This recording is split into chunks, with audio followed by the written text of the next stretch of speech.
যদি প্রথমে সংবাদ হিসাবে আপনাকে স্বাগত। প্রথম প্রশ্ন যেটা সেটা হচ্ছে যে আমরা বিস্তীর্ণ এলাকা মেমারি ঘুরলাম, তাতে দেখলাম যে সাধারণ মানুষ তৃণমূলের বিরুদ্ধে ক্ষুব্ধ। এবারে যে প্রশ্নটা আপনাকে করছি যে আপনারা যদি আসেন, যে ক্ষুব্ধ মানুষ মানে রেগে উঠছে, এই রাগটাকে কিভাবে প্রশমিত করবে? দেখুন, সাধারণ মানুষের রাগটা খুব স্বাভাবিক। কেন কি, মানুষ এই সরকারের থেকে এখন বর্তমানে পরিত্রাণ চাইছে। এক কথায় বলতে গেলে এত মানে কি বলবো, দুর্নীতি, শুধু দুর্নীতি বলেই থেমে থাকলে হবে না। মানে সর্বস্ব দিক দিয়ে যদি আমি শুধু মেমারি বিধানসভার কথাই বলি, সাধারণ মানুষ পরিষেবা পায় না।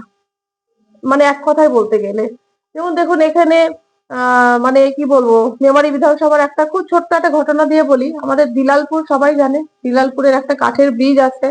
সেই ব্রিজটার জন্য ওখানকার সাধারণ মানুষ গতবার ইলেকশনে ভোট বয়কট করেছিল পঞ্চায়েতে। তারপরেও কিন্তু মানুষকে মানে প্রতিশ্রুতি দিয়েও সেই ব্রিজ আজ পর্যন্ত হয়নি। মেমারি ফ্লাইওভারের জন্য গাছগুলিকে কেটে ফেলে দেওয়া হয়েছে। এই গাছগুলি কারা কাটলো, কেন কাটলো, এত তাড়াতাড়ি কেন কেটে ফেলা হলো? সাধারণ মানুষ সবকিছু জানে, মেমারিবাসী সব জানে। সর্বোপরি মেমারিতে হসপিটাল, মেমারি হসপিটালের পরিকাঠামো মানে বিল্ডিং এ দেখতে গেলে যে খুব সুন্দর, মানে চাকচক্য একটা বিল্ডিং তৈরি হয়েছে, কিন্তু বিল্ডিং এর আদৌ কি পরিষেবা আছে? আমরা সাধারণ মানুষ কি পরিষেবা পাই সেখান থেকে? একটা কিছু হলে বর্ধমানে ট্রান্সফার করে দেয়। আমি কিছুদিন আগেই দেখলাম যে মানে জানি না কিসের ভুলে হাত ভেঙেছিল, পা এক্সরে করছিল। এই যদি আমাদের সাধারণ মানুষের পরিষেবা হয় হসপিটাল থেকে, তাহলে সাধারণ মানুষের আশ্বাস ভরসা এই সরকারের থেকে অবশ্যই উঠে গেছে, এটা বুঝতে হবে। আর মানুষ সত্যি কথাই এই সরকারের থেকে এখন বর্তমানে পরিত্রাণ চাইছে। এক কথায় বলতে গেলে শিক্ষিত সমাজ কোথায় যাবে? আজকে ভাতাতে মানে ভরে যাচ্ছে। কেন চাকরি নেই? কেন কর্মসংস্থান নেই? কেন শিল্পকে তাড়িয়ে দেওয়া হলো? শিল্প নেই, কি আছে আমাদের এখানে? এক কথায় বলতে গেলে সাধারণ মানুষের ক্ষোভ বিক্ষোভ হওয়াটা স্বাভাবিক। মানুষের পরিষেবা বলে এখানে কিছু নেই। মানুষ এবার যদি বলেন যে আমরা কি করব, আমরা সর্বোপরি চেষ্টা করব মানুষের সমস্ত কিছু দাবি দেওয়া আমাদের সরকার আসলে আমরা 100% মানুষের সেবায় নিয়োজিত থাকবো, এটুকু আশ্বস্ত করতে পারি। কেন কি, আপনারা দেখেছেন যেখানে বিজেপি শাসিত সরকার, সেখানে কিরকম পরিষেবা চলছে সেটা আপনারা সবাই জানেন। এটা নতুন করে বলার কিছু নেই। বলছি যে আপনাদের এই মেমোরিতে দেখলাম মানে যারা কাজ করছে রাস্তা উন্নয়নের জন্য, মানে এক জায়গায় উন্নয়ন হচ্ছে, এক জায়গায় হচ্ছে না, মানে কিছু লোককে বলছে যে এখানে করব, তারা এই এই এই সাপোর্টার বলে তাদের জন্য করছে। আবার কিছু লোক আছে তাদেরকে করছেই না, তারা দিনের পর দিন বঞ্চিত। মানে এই জিনিসটা কেন হবে? একটা সরকার তো সবাইকে ইয়ে করবে। দেখুন, সরকারের কথা কি বলবো, আমরা কিছুদিন আগে দেবীপুর পঞ্চায়েতের প্রধানের ভাষা শুনেছি সোশ্যাল মিডিয়ার মাধ্যমে।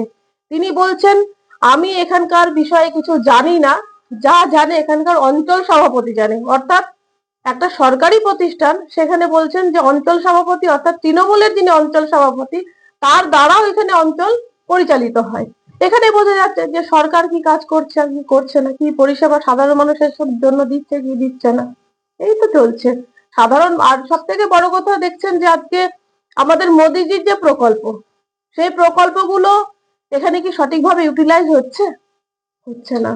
যাই হোক, এক কথা শুধু বলবো, সাধারণ মানুষ আজকের দিনে পশ্চিমবঙ্গের জনগণ মানে খুব কি বলবো, সুবুদ্ধি সম্পন্ন মানুষ।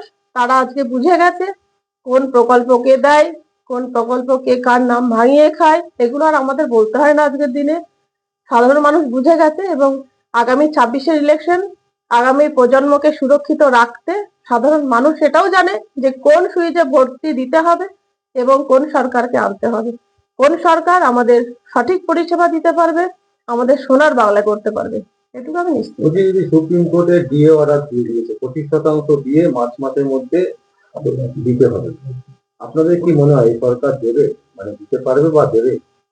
দেখা যাক, এই সরকার তো সুপ্রিম কোর্টেরও ঊর্ধ্বে চলে, এখন আমরা অপেক্ষায় আছি, তারপরে বলছি। আর ওই ফাইলটার মধ্যে কি আছে এখনো জানতে পারলাম না আমরা। দেখুন, একটা এটা তো ভীষণ লজ্জা আমাদের কাছে, আমাদের দেশের মুখ্যমন্ত্রী, একজন মহিলা মুখ্যমন্ত্রী, সর্বোপরি আমি একজন মহিলা হয়ে বলতে এটুকু লজ্জাবোধ হয় যে সত্যি আমাদের দেশে মহিলারা যেমন সুরক্ষিত নয়, মানে ঠিক ফাইল বন্দিটা চুরি দেখে, মানে এটা একজন দেশের মুখ্যমন্ত্রী সাংবিধানিক পদে থেকে একজন মানে ওনার যে কি বলবো দল যেখানে পরিচালিত হয় সেই সংস্থার থেকে ফাইল নিয়ে পালাচ্ছেন একজন মুখ্যমন্ত্রী, এটা ভীষণ লজ্জার। আমাদের এটা থেকে মানে ভীষণ লজ্জা করতে মানে হয়েছে, আমরা ভীষণ লজ্জিত। এই যে আমার দিদি শেষ প্রশ্ন, সেটা হচ্ছে যে এসআইআর নিয়ে যেভাবে তিনি একেবারে কালো কোট না পরেই সুপ্রিম কোর্টে দাঁড়িয়ে পড়লেন, কিন্তু পরবর্তীতে কিন্তু আর তিনি দাঁড়ালেন না। মানে এটা কেন? মানে তিনি যদি সত্যি লড়বেন তো পরের হিয়ারিংও তো লড়তে পারতেন। দেখুন, মানুষের কাছে এটা আইওয়াজ ছাড়া কিছু না, এক কথা বলতে গেলে। মানে এটা থেকে কি বোঝাতে চাইছেন উনি, যে উনি সবকিছুরই ঊর্ধ্বে, এটাই উনি বহিঃপ্রকাশ করতে চাইছেন, সাধারণ মানুষকে বোকা বানাতে চাইছেন, এছাড়া আর কিছু নয়।